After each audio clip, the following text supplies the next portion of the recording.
Salam alaikum la famille DZ, j'espère que vous allez bien ainsi que tous vos proches. Bienvenue à tous et à toutes pour une nouvelle vidéo. On va parler du match entre l'équipe nationale d'Algérie et le Libéria.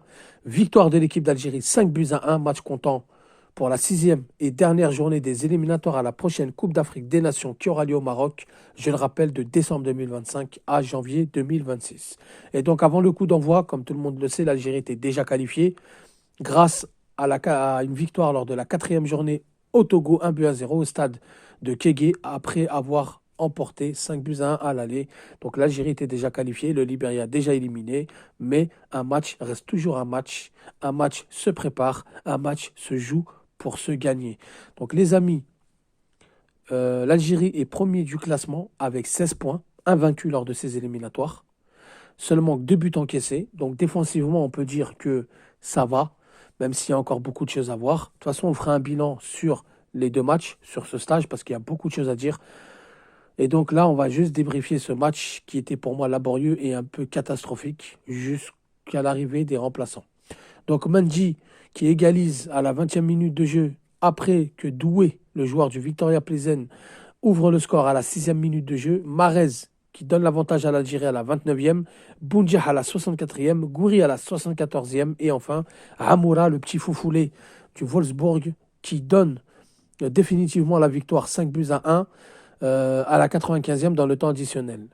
Au niveau des remplaçants, donc Farsi remplace Attal à la 72e, Amoura remplace Marez à la 73e, Abdelli remplace Chaibi à la 75e, Benrama remplace Boundiah à la 84e et Benzia remplace Gouiri à la 84e. Donc les amis, pour parler du match, on est parti sur un 3-4-3 avec Gendouzi dans les cages, Mandi Tougaï Bensebaini dans l'axe de la défense, Attal Adjam en piston, Chaibi Kendoussi au milieu, Marez ailier droit, Boundiah en pointe et Gouiri ailier gauche. Donc déjà, quand on regarde le 11 de départ, il y a quelque chose qui cloche. Pourquoi Abdelli n'est pas titulaire? Pourquoi Amin Chaka n'est pas titulaire? Pourquoi Touba n'est pas titulaire aux côtés de Ben Sebaini? Qu'est-ce que Petkovic attend pour prendre des risques? C'est même pas des risques, on est déjà qualifié. On est déjà qualifié. À la rigueur, même si tu galères, même si tu as peur que les joueurs n'ont pas d'automatisme entre eux, tu modifies en deuxième mi-temps. C'est quand même le Libéria en face, avec tout le respect que j'ai. À un moment donné, il faut savoir placer les équipes là où elles doivent être et là où elles sont. Le Libéria n'est pas un foudre de guerre. Ils ont ouvert le score dès la 6e minute de jeu, suite à un coup franc obtenu côté gauche. Un coup franc, la balle elle arrive, frappe, belle frappe. Gendouzi pouvait rien faire d'ailleurs, hein, beaucoup incriminisent Gendouzi, pouvait rien faire, la balle arrive trop vite, elle est trop bien placée. Mais voilà, on a bien réagi, etc. Donc je comprends pas moi le 11 de départ. Gendouzi, bon, il a fait un bon match, il a beaucoup récupéré des ballons, s'est beaucoup donné, il a beaucoup créé un petit peu le jeu aussi. Mais voilà, dès le départ, on se dit, bon, Gendouzi n'a rien à faire là. Marès, c'est pareil, il a joué titulaire en Guinée équatoriale. Il aurait très bien pu faire une attaque de jeunesse. Gouiri à gauche, Amoura à droite et Chiaka en pointe. Bon, il y a des choses que je ne comprends pas. Attal, bon, c'était à domicile, il a fait un mauvais match. Il est sorti à la 72e. C'est Farsi qui le remplace. D'ailleurs, Farsi fait une très bonne rentrée, mais on parlera des entrants tout à l'heure. Donc Attal, qui fait un mauvais match, il est à domicile. Bon, pour moi, c'est pas une erreur de l'avoir mis. Adjam, il donne plus de garanties qu'Ait Nouri. Je ne sais pas ce que vous en pensez, la famille. Pour moi, Adjam en sélection donne plus de garanties, donne plus de satisfaction qu'Ait Nouri. Pour moi, Adjam est devant Ait Nouri en sélection. Je suis désolé. Ait Nouri, il est fort. Il a un talent de fou. En championnat, il fait des très bons matchs. Mais en sélection, à chaque fois qu'Adjam a joué, il n'a jamais déçu. Bon défensivement. Bon pour créer le jeu sur son côté. Bon en forme de piston. Adjam a plus de garanties qu'Ait Nouri. Chaibi, le grand retour. Chaibi n'a pas fait un mauvais match, n'a pas été flamboyant non plus. C'est son retour, on ne peut pas lui en vouloir, mais en tout cas, il mouille le maillot, il récupère pas mal de ballons, il propose, il donne des solutions. Franchement, pour moi, Chaibi a été correct. Il n'a pas été, comme je vous ai dit, flamboyant, il a été correct. Marez, il a fait son match, on ne peut pas lui enlever, il a été buteur, il a fait des passes, il a créé quelques situations. Il a tenté des frappes. Ça, c'est ce qu'on attend de Marez, puisqu'il a un bon pied gauche. Mais malheureusement, le Marez d'aujourd'hui n'est plus le Marez d'hier. Malheureusement, Marez ne peut plus être un titulaire. Malheureusement, Marez ne pourra pas donner satisfaction dans des compétitions face à des grosses équipes africaines ou mondiales. C'est une vérité, à un moment donné, il faut l'accepter. Bounedjah, c'est pareil. Très bon dans la déviation, très bon à la passe, mais très très nul à la finition. Même quand il y avait les hors-jeux, que les joueurs s'arrêtaient, ils rataient. Bounja a un gros problème de finition. Et je vais vous dire, les amis, c'est ce genre d'attaquants qui te font perdre un match. Pourquoi? Parce que quand vous avez un problème de finition, que vous n'arrivez pas à marquer devant la cage, eh ben, les équipes en face, elles deviennent tueurs. Là, c'était le Liberia, ça va. La dernière fois, c'était bon, il n'a pas joué contre la Guinée équatoriale, mais demain, ça sera le Cameroun, la Côte d'Ivoire, etc. Vous loupez des actions, eux, ils tuent le match. Et c'est à cause de ce genre d'attaquant qu'on perd des matchs. Rappelez-vous à la CAN contre la Côte d'Ivoire. Il rate un penalty, il déséquilibre toute l'équipe. Donc à un moment donné, Monsieur Bardal Bounedjah, il va falloir aller sur le banc. Monsieur Vladimir Petkovic, il va falloir comprendre qu'il y a des joueurs qui ne peuvent plus être titulaires. Parce qu'à un moment donné, on est qualifié, on fait 2 matchs tranquilles, paisibles, c'est bien, mais ça ne sera pas tous les jours le cas. Ça ne sera pas tout le temps le cas. Au mois de mars, c'est 2 matchs importants. Donc à un moment donné, il va falloir commencer à préparer avec les joueurs qui méritent d'être là. Gouiri a apporté en un seul match ce que Benrahma n'a pas apporté en 5 ans en sélection. Gouiri, il est au four et au moulin, il crée des décalages, il fait des passes, il met des buts, il a mis un poteau, il fait des frappes. Même s'il tente des choses qui ratent, il tente et ça marche la plupart du temps. À un moment donné, Benrahma, il va falloir aussi aller sur le banc. Ce match-là nous a montré que Benrahma mérite le banc, Gouiri mérite la titularisation tous les matchs. C'est comme ça. Ah, j'aurais aimé voir Amin Chaka, mais malheureusement, cet entraîneur-là, sur ce stage-là, de toute façon, quand on va faire le bilan sur ce stage, il y a beaucoup de choses à dire. On fera des vidéos et je ferai un live où on donnera notre bilan parce que le choix des joueurs a été catastrophique. Donc les rentrants, les amis.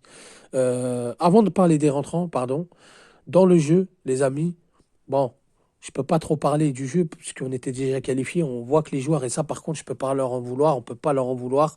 Ils arrivent en club, ils vont jouer la Ligue des Champions, le championnat, etc. Ils n'ont pas l'envie comme un match où il faut aller vraiment chercher la victoire.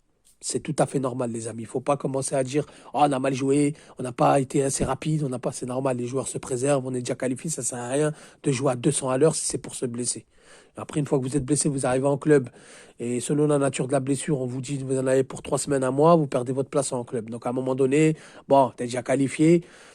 C'était plus sur l'aspect des joueurs, c'était plus sur le choix tactique, c'était plus sur le choix des joueurs qu'il fallait travailler et non se donner à fond sur un terrain de football pour aller chercher une victoire. Regardez, sans forcer, en jouant médiocrement, on a gagné 5 buts à 1. Donc, moi, c'est pas ça qui me pose problème. Je savais très bien avant ce stage qu'on n'allait pas avoir un jeu flamboyant, qu'on n'allait pas avoir des joueurs à 200 à l'heure. C'était plus les listes et le choix des joueurs. Et malheureusement, ça m'a déçu sur ce match, puisque, comme je vous le répète, j'aurais aimé voir Amin Chaka, j'aurais aimé voir Amoura, j'aurais aimé voir Gouiri en attaque, ce que ça donne. Au milieu de terrain, j'aurais aimé voir Abdelli, parce qu'Abdelli fait une rentrée. Assurance, balle au pied, les amis. Technique, physique. Y a... Comment on peut laisser un joueur comme Abdelli dans un match où il n'y a aucun enjeu, où tu es qualifié, où tu joues chez toi devant ton public, dans un magnifique stade, face au Liberia, une équipe très mal classée au classement FIFA, comment on peut mettre Abdelli sur le banc? C'est quoi cette philosophie de jeu? Quelle est cette vision de jeu que Petkovic il a? Alors, je suis énervé par rapport au choix des joueurs. Je ne vais pas tomber sur Petkovic en disant oui, t'es nul, il faut le virer. Et au mois de mars, il va falloir de la réaction. Au mois de mars, il va falloir déjà qu'Abdelli soit dans la liste et qu'il soit sur le terrain. Parce que balle au pied, pas de panique, tranquille, propre, technique. Je crée des décalages, c'est lui qui fait la passe. Regardez, il revient en sélection, il fait une passe décisive pour Amoura lors du 5e but. Amoura, j'ai rien à dire. Amoura, il a progressé de malade. Amoura, c'est un joueur, mais Inch'Allah, qu'Allah lui épargne les blessures, qui va devenir un crack. Et il emmène une vitesse incroyable dans ce jeu. Il rentre, passeur, buteur. C'est incroyable. C'est comme face au Togo quand il rentre. Donc à un moment donné, voilà, il va falloir construire autour de ces joueurs-là parce que ça, les Mahrez, les Benrahma, les Benzia, c'est bon, ça va 2 minutes. Benzia, je ne vais pas dire 2 mots sur lui parce que voilà, vous connaissez ma position sur Benzia. Je n'aime pas trop parler de lui. Depuis qu'il a fait sa déclaration contre Boudaoui, contre Belmadi, pour moi, c'est de l'indiscipline. Il n'a rien à faire là. Donc, next. Benrahma, bah, il rentre, il touche un ballon et voilà, c'est un ballon raté, un centre raté, il me semble. Vous me reprendrez en commentaire si je me trompe. Donc, dans l'ensemble, pas flamboyant. Ça, je m'y attendais. Des joueurs sur la retenue, ce qui est un peu normal.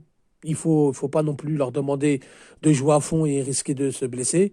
Par contre, choix de la compo dégueulasse. Et encore une fois, je retiens une seule chose positive, c'est que Petkovic, on voit qu'il veut jouer dans une défense à 3 avec deux pistons et c'est le jeu qui nous, la composition tactique qui nous convient le mieux. Ça, par contre, c'est le seul point positif. En Guinée équatoriale, j'avais dit que notre point positif, c'était la solidité, on n'a pas encaissé de but. Aujourd'hui, notre point positif, c'est qu'il travaille sur un schéma tactique auquel il y tient et que beaucoup de supporters ont réclamé. Et donc, je pense que pour la suite, ça c'est bien. Donc voilà les amis, dites-moi ce que vous en pensez en commentaire pour ce débrief à chaud. Merci d'avoir écouté la vidéo. Je vous dis salam alaikum, que la paix soit sur vous.